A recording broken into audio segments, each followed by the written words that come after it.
Il y a 2 ans, Yves Monclas s'est lancé dans le maraîchage pour sa propre consommation. Aujourd'hui, il est le président de l'association La Ferme Sébastopol, dont la première activité est le potager et la culture de plantes destinées à la vente aux particuliers. Le fait d'être en association, on reste libre d'acheter la semence que l'on souhaite. Et donc on a des fournisseurs qui proposent de la semence ancienne, de la semence paysanne, comme on dit, c'est de la semence reproductible qui n'a pas été...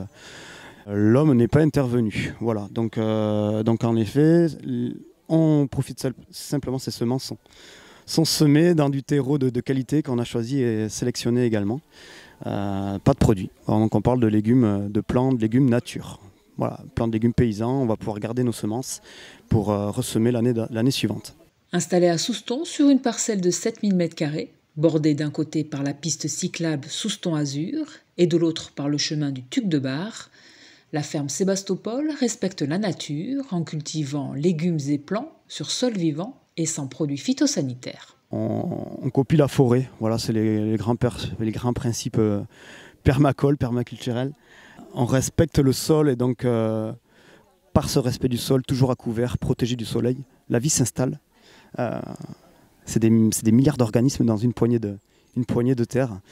C'est pour nous notre meilleur allié au jardin.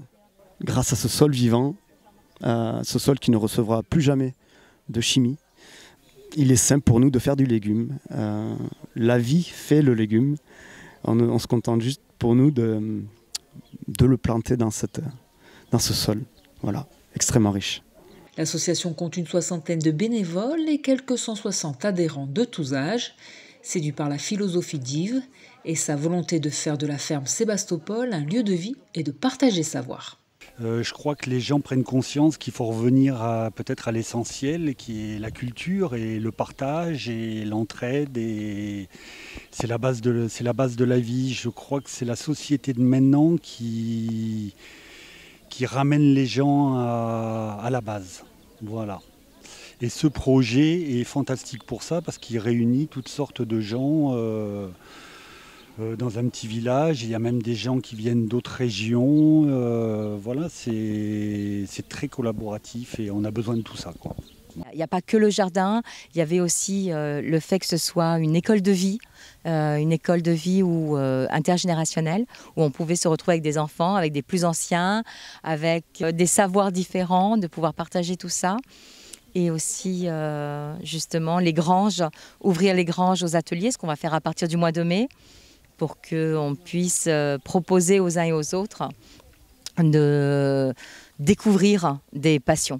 Voilà, on a Joël, le papy, qui était forgeron, qui a pu venir avec sa forge portative et qui, voilà, moi, j'avais jamais vu comment on faisait de la forge. Pourquoi pas? Les enfants ont adoré aussi. Et c'est ça, c'est le côté intergénérationnel, moi aussi, qui me plaît.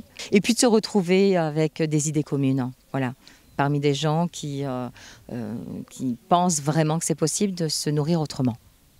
Potager et bientôt verger. Atelier de la grange et vente de légumes pour les adhérents, animation pour les enfants, vente de plants aux particuliers, la ferme Sébastopol à Souston, c'est tout cela et bien plus encore.